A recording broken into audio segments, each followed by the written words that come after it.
Assalamualaikum warahmatullahi wabarakatuh. Nama saya Aurelia Rizky Amanda Putri dengan NIM 0811333018, Prodi S1 Fisika Universitas Airlangga dengan mata kuliah Fisika Komputer 1. Di sini saya akan menjelaskan periperal yang ada di PC maupun smartphone dan bahasa pemrograman dari web ataupun yang lain. Mengenai periperal yang ada di PC maupun smartphone, saya akan membahas 3 hal, yaitu RAM, memori, maupun prosesor. Untuk RAM sendiri, RAM merupakan singkatan dari Random Access Memory yang merupakan perangkat keras komputer yang menyimpan berbagai data dan instruksi program. Dengan kata lain, data akan menghilang jika komputer dinonaktifkan.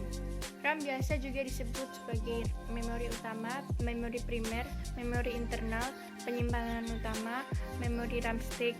Memori RAM yang umum diperdagangkan yaitu berkapasitas dari 125 MB hingga 4 GB. Adapun fungsi RAM yaitu membaca data dan penyimpanan sementara. Untuk membaca data, semua data dan informasi yang disimpan di dalam hard disk dapat dibuka dengan cepat karena peran komputer.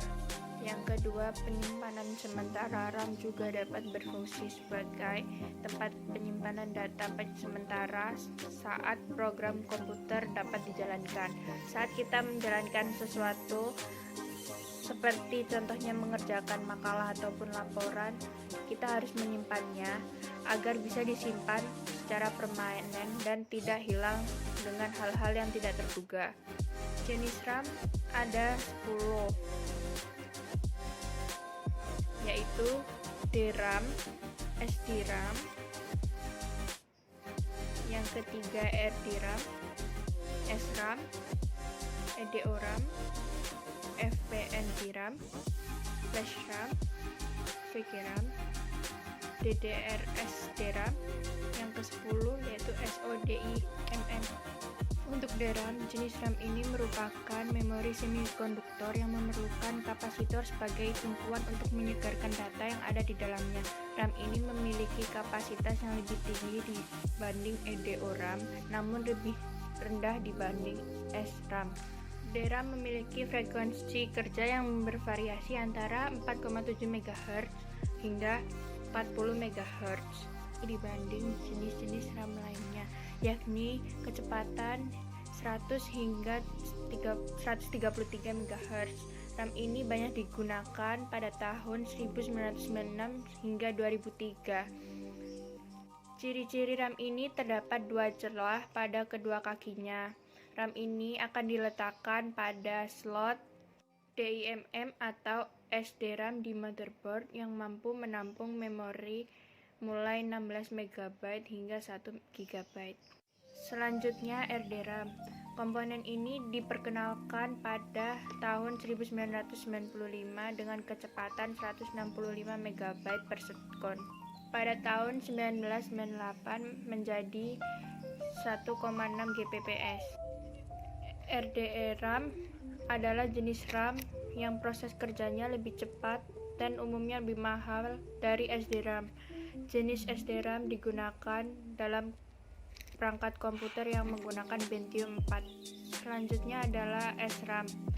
Jenis ini diperlukan semikonduktor dan tidak memerlukan kapasitor. SRAM memiliki kekurangan, yakni biaya produksinya yang mahal. Tak heran RAM ini hanya tersedia dalam kapasitas kecil yang digunakan dengan bagian yang benar-benar penting, seperti cache memori. Kecepatan SRAM mampu mengimbangi kecepatan prosesor 500 MHz lebih. Selanjutnya ada memori. Memori dibagi menjadi 2, memori internal dan eksternal. Untuk memori internal terdapat ROM, CMOS, DRAM, RAM, SDRAM, dan juga cache. Untuk memori eksternal ada hard disk, floppy disk, flash disk, dan compact disk. ROM atau singkatan dari Read Only Memory merupakan sebuah memori dari komputer. Fungsi RAM adalah sebagai pengingat di saat komputer sedang berjalan. CMOS merupakan bagian dari ROM. Fungsi CMOS adalah sebagai penyimpan pada pengaturan dasar pada komputer, yaitu salah satunya tanggal serta jam yang ada di komputer. Yang ketiga adalah DRAM. DRAM merupakan jenis RAM yang sering dilakukan penyegaran pada CPU. Fungsinya adalah menjaga memori pada RAM agar tidak cepat menghilang sehingga dapat digunakan secara terus-menerus. Selanjutnya adalah memori eksternal. Memori eksternal adalah memori sebagai perangkat tambahan untuk komputer. Fungsi adalah sebagai penunjang untuk membuka software yang ada di komputer. Jenis-jenis yang pertama, hard disk. Fungsi hard disk adalah sebagai alat untuk menyimpan aplikasi software dan juga file-file yang ada di dalam laptop. Hard disk juga ada dalam bentuk eksternal sebagai alat cadangan.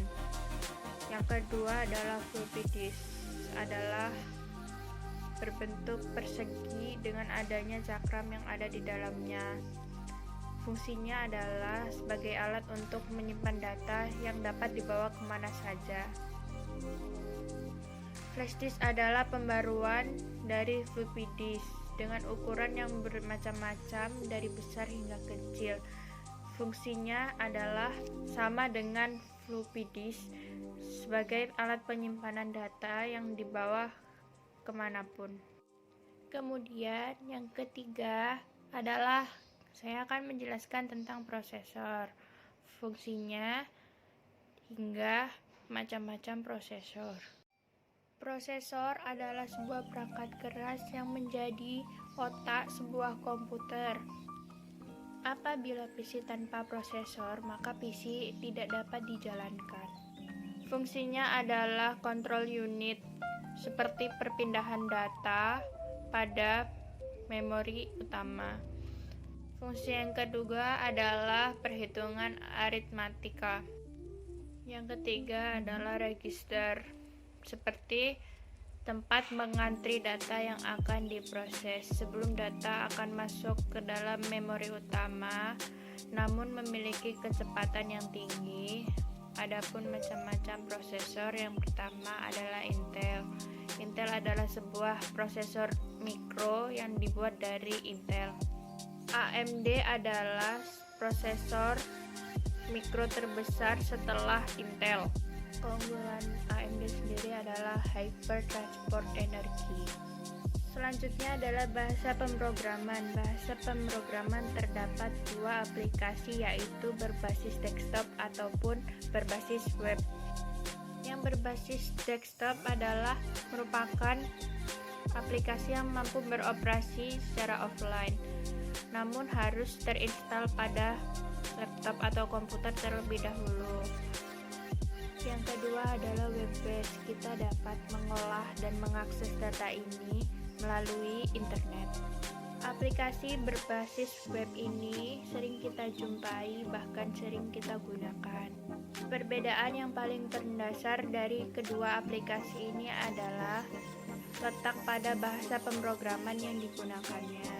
Pada desktop ada Borland DP, Java, dan lain sebagainya. Dan pada web based adalah CSS, JavaScript, PHP, dan lain sebagainya. Borland DP adalah bahasa yang tingkat tinggi atau basic atau C yang merupakan produk dari Borland Corp. Bahasanya adalah bahasa prosedural atau mengikuti sintak melalui prosedur. Pemrograman tinggal memilih objek yang akan dimasukkan ke dalam objek. Kemudian ada Java. Java merupakan bahasa pemrograman yang dapat dijalankan pada komputer, yang dirilis pada tahun 1995. Bahasa ini mengandung banyak sintaksis seperti objek yang sederhana seperti C++. Java merupakan bahasa pemrograman yang umum, general, dan didesain untuk memanfaatkan semaksimal mungkin. Yang ketiga adalah Microsoft Visual Basic atau yang biasanya disingkat VB.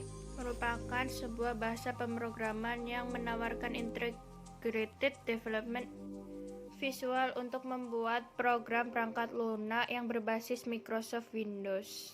Merupakan turunan bahasa pemrograman BASIC dan menawarkan pengembangan perangkat lunak komputer berbasis grafik dengan cepat. Para programmer dapat membangun aplikasi dengan menggunakan komponen-komponen yang disediakan oleh Microsoft Visual Basic. Dalam pemrograman untuk bisnis, Visual Basic memiliki pangsa pasar yang sangat luas. Dalam sebuah survei yang dilakukan pada tahun 2005, 62% pengembang perangkat lunak dilaporkan menggunakan berbagai bentuk Visual Basic yang diikuti oleh C++, JavaScript, serta Java.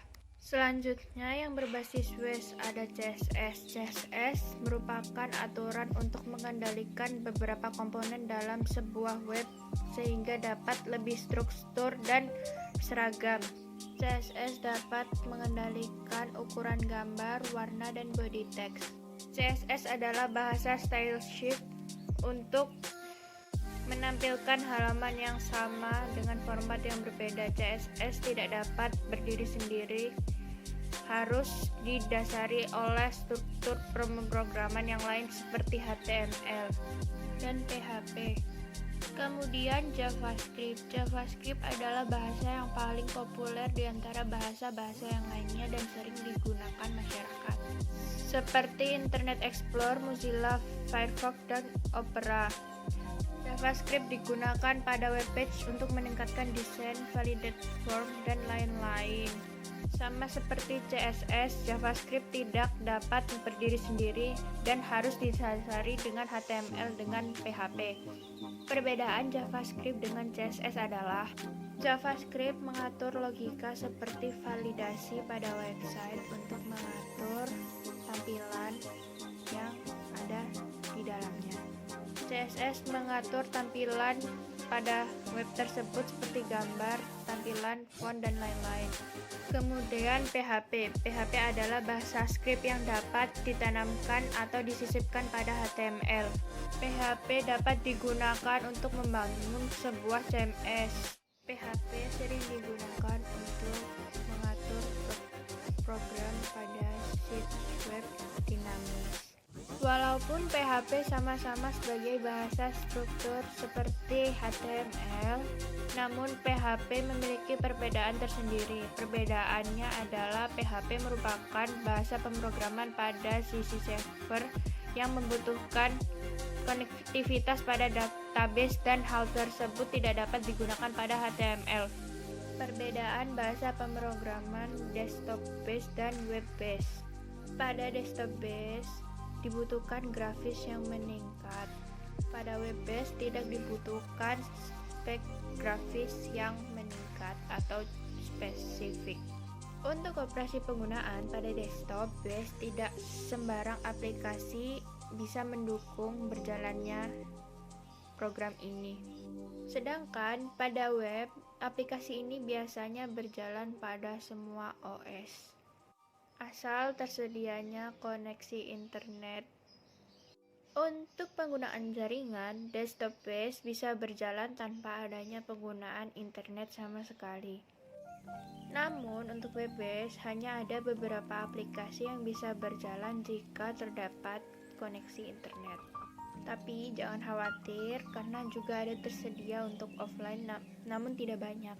Untuk akses pada desktop based terbatas pada laptop atau PC, sedangkan web based bisa diakses melalui manapun termasuk smartphone. Dengan catatan dengan adanya web browser yang tersedia. Untuk fungsionalitas perbaikan pada desktop based, fungsinya bisa dimodifikasi dengan mudah. Untuk web based menggunakan aplikasi web ini tidak harus membutuhkan lisensi karena itu semua telah menjadi tanggung jawab jasa penyedianya. Kelebihan dan kekurangannya, pada desktop aplikasi ini bisa berjalan mandiri tanpa adanya bantuan browser. Aplikasi bisa lebih mudah untuk proses modifikasinya dan bisa berjalan lebih cepat. Pada web based, aplikasi itu bisa dapat dijalankan di mana saja, kapan saja, dan berapa lama. tidak memerlukan lisensi untuk menggunakan aplikasi berbasis web ini. Untuk kekurangan pada desktop, aplikasi jika ingin dijalankan maka harus diinstal terlebih dahulu. Kekurangan pada web-based ini karena dia bergantung pada sistem pusat maka harus membutuhkan keamanan yang tinggi. Sekian dari saya, mohon maaf jika banyak kesalahan kata. Kurang lebihnya, wassalamualaikum warahmatullahi wabarakatuh.